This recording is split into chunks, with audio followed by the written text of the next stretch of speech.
Hey there, my name is Tyler, creator of the Kingdoms trading card game, and thank you for clicking on this video. As the video's titled, today is going to be another deck profile video for the Kingdom of Linford. In the Kingdoms trading card game, Linford is one of the three kingdoms. Linford is faster paced, focuses on aggression, and so with this deck that I put together, I was really trying to hone in on the rage ability. And so I guess, let me go ahead and show you what's in the deck. Alright, so here is my Linford deck. I got the beautiful purple Ultra Pro card sleeves. I actually got a pretty good deal on these. I don't know how much of card sleeve snobs of you are watching this video, but you could get a pack of 6 different colored card sleeves for like $20 off of Amazon.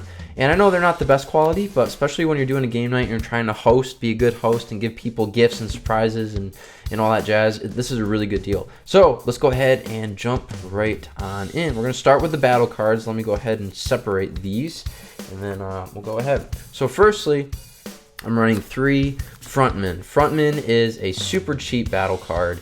Let me make sure that light isn't glaring too bad. I guess it's just going to have to be how it is. So unfortunately, this card on the side is just going to be in a glare. That's all right. Anyway, Frontman, cost 4, phase 1. It has that rage ability, and so it's just a great card just to whip out super fast and generate that fast-paced attack. After that, I have 3 Hawk. The reason why I have 3 Hawk is because the whole deck is centered around the rage ability. So I'm trying to give as many cards rage, and I'll show why I'm going to be doing that in a second. Next, and probably the most important card in this deck, is 3 Lancers. I know whenever I'm playing against Linford, the moment someone brings out a Lancer, I immediately get irritated because Lancer is such a good and powerful card. Having 700 attack for a phase 1 card is super good, and being able to search out, you can search out any card. Really though, the only card that this deck could, that Lancer could search out at the moment would either be a Dark Assassin or Hawk, which again, because I'm focusing on the rage ability, that's what I want to do. Next, I'm running 3 Outpost Towers. Outpost Tower, it was in my Furbish deck profile. You have to run multiple copies of Outpost Tower. I just think it's a great card, and it gives you that ability to get some card draw, and it's a turn 1 drop that you can easily do. Next, I'm running 2 Psychotic Soldiers. Psychotic Soldier is a phase 2, cost 9 that has rage. It has 200 health, but with the card that I'm going to be showing next, you'll see the reason why I'm running it. And that is because I'm running Caravan Horse, and I'll hold this one up close. Caravan Horse, the reason why, basically this is the main heartbeat of the deck, and what I'm trying to do is, yes, phase 1, I'm trying to strike fast, but when I get to phase 2, that's where I'm really hoping to kind of start really generating what I want to do. I want to get Caravan Horse out, and that way I can just start raging every single turn and protecting those cards that I want to attack with. And because of this strategy, and because Caravan Horse has such little attack, that's where I think Rabid Dog fits perfect in this deck. And that's because when Rabid Dog goes to the graveyard, you get to bring out a Linford or just any battle card that has 400 attack or less. So again, you're just being able to maintain why you have all these rage cards on the field.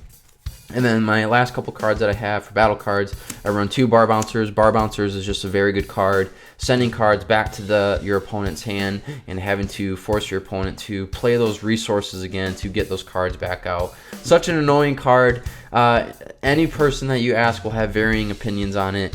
I think the nerf that I added to it made it a little bit better, a little bit more feasible, and pretty good card.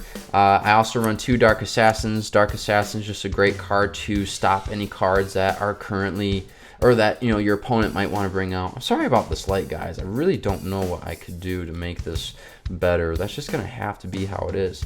And I guess lastly, I'll end with Spear Thrower. Spear Thrower is not the best card, but because I'm trying to really center around this rage ability, this is the only other card that I had that had rage. It costs a lot, but it could maybe work in the deck. That might be the one downfall. So that is the makeup for the battle cards. I guess I'll go ahead and leave these on here. Regarding spells, I don't run too many spells because for Linford you don't want to run many. But regardless, I'm running 3 Lost Cause. Lost Cause is by far the best battle card protection spell in the game. It costs 4 magicka, it's a secret, and you can protect your battle cards with this spell, and it's just super good. super good. I run 2 Empowers. I personally hate the spell Empower. I just don't like using it, but all the winning decks that I see that are Linford players run Empower, so I'm like, maybe I should do that as well. Running 1 Divine Wisdom because you need to use that, especially if you're playing against a Furbish or Estercrest player. They're going to run spells, and so you want to do that. I'm running 1 Wishing Well, and the reason why I'm running 1 Wishing Well is because I think it might be good for the Sacreds that I have in this deck, and I'll explain later on that. I've never seen anyone use this. And then 1 Summoner's Call. Summoner's Call is just a great card. Get back a card that you want, and so I like that. Regarding Spirits, I'm running 2 Spirits, 1 copy of each. I'm running a copy of Isabel and a copy of Lothian. The reason why is because I do like Isabel's ability to give a battle card Rage. So you're getting that, and plus that 100 bonus. And then Lothian just because he can deal damage. So they both are good in their own way, and I just kind of like the variety. Maybe I'll change it up. I do run 1 Legend, Gargath.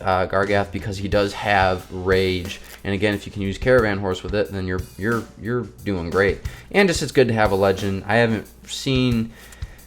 Sometimes I think that maybe a Legend isn't a good card to run in your deck, just because it costs so much Magicka, but they really can come in clutch, and they can really just deliver, you know, that final blow that you're trying to deliver. Regarding tokens, I run 3 tokens because I need that 3 Magicka. I run 2 tokens, and then I do 1 run Master's Table.